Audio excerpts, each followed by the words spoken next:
ખેડા જિલ્લાની સેવાલિયા પોલીસે હથિયારો અને જીવતા કારતૂસનો મોટો જથ્થો ઝડપ્યો। સેવાલિયા પોલીસની ટીમ મહારાજના મુવાડા નવી ચેકપોસ્ટ પાસે અમદાવાદ ઇન્દોર હાઈવે પર વાહન ચેકિંગમાં હતી ત્યારે મળી મોટી સફળતા। ગોધરા તરફથી આવતી શંકાસ્પદ સફેદ સ્વિફ્ટ કારને અટકાવીને પોલીસે લીધી હતી તલાશી।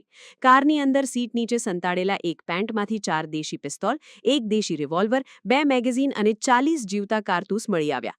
પોલીસે 1.25 લાખના હથિયારો, 5 લાખની કાર અને 30,000ના 3 મોબાઈલ ફોન મળી કુલ 6,60,000 રૂપિયાનો મુદ્દામાલ કર્યો જપ્ત। હથિયારોની હેરાફેરી કરતા 3 આરોપીઓ આશીષ કુમાર પાટડિયા, શશાંક સિંહ રાજપૂત અને પ્રવીણભાઈ વાળાની પોલીસે કરી ધરપકડ। પકડાયેલા આરોપીઓએ આ હથિયારો મધ્યપ્રદેશના છોટુભાઈ નામના શખ્સ પાસેથી મંગાવ્યા હતા। આ હથિયારોનો જથ્થો ભાવનગરના કુંભારવાડા વિસ્તારમાં રહેતા સિકંદર ઉર્ફે સિક્કા નામના ઇસમને આપવા જતા હોવાની કબૂલાત। સિકંદર ઉર્ફે સિક્કો કુખ્યાત આરોપી હોય, અગાઉ પણ ગુના દાખલ થયેલ છે। સેવાલિયા પોલીસે પકડાયેલા ડ્રોન અને હથિયાર આપનાર તથા મંગાવનાર મળી કુલ 5 આરોપીઓ વિરુદ્ધ આર્મ્સ એક્ટ હેઠળ ગુનો નોંધી વધુ તપાસ હાથ ધરી। સેવાલિયા પોલીસ સ્ટેશન ખાતે જે ચેકપોસ્ટ છે ત્યાં વાહન ચેકિંગ દરમિયાન સફેદ કલરની એક સ્વિફ્ટ ગાડી હતી, જેમાં ચેક કરતા કુલ 5 વેપન મળી આવે છે, જેમાંથી 4 પિસ્ટલ છે, 1 રિવોલ્વર છે, જેની કિંમત કુલ 1,25,000 રૂપિયા છે।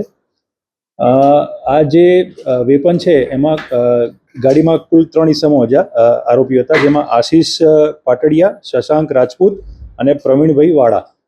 આ તમામ આરોપીઓ જે વેપન છે એ મધ્યપ્રદેશથી છોટુભાઈ પાસેથી લઈને આવ્યા હતા અને ભાવનગર ખાતે સિકંદર ઉર્ફે સિક્કો એને આપવાના હતા। સિકંદર ઉર્ફે સિક્કાનો જો ગુનાહિત ઇતિહાસ જોઈએ આપણે તો એ ભૂતકાળમાં મર્ડર અને રાયોટિંગના ગુનામાં આરોપી છે અને આ જે પકડાયેલા આરોપીઓ છે એ પૈકી જે 2 આરોપી છે, શશાંક રાજપૂત, એના વિરુદ્ધમાં પણ લૂંટના અને મારામારીના ગુના છે અને પ્રવીણવાળા એના વિરુદ્ધમાં પણ ધોરાજી પોલીસ સ્ટેશનમાં લૂંટ, પોક્સો અને મારામારીના ગુના દાખલ થયેલા છે।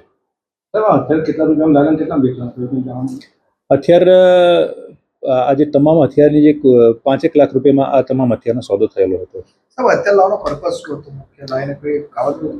હા, આપ જાણીએ છીએ કે જેને હથિયાર આપવાના હતા એ આરોપી છે, એને પકડવાનો બાકી છે।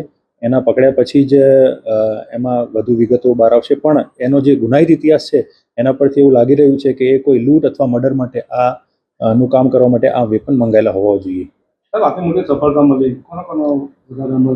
એમાં જે મારા ચેકપોસ્ટના જે માણસો છે મારા ત્યાં, જે 24 કલાક ત્યાં સતત વાહન ચેકિંગ કરતા હોય છે અને ભૂતકાળમાં પણ સેવાલિયા પોલીસ સ્ટેશનના પીઆઈની અધ્યક્ષતામાં ઘણા બધા વેપનના કેસીસ પણ અને એનડીપીએસના કેસીસ પણ આપણે સેવાલિયા ચેકપોસ્ટ ઉપર કરેલા છે। સમાચારની અવનવી અપડેટ જોતા રહો નિખરતા ગુજરાત ન્યૂઝ સાથે। નિખરતા ગુજરાત ન્યૂઝને લાઇક, શેર, સબસ્ક્રાઇબ કરો અને બેલ આઇકન દબાવીને સમાચારની ઝડપી માહિતી મેળવો।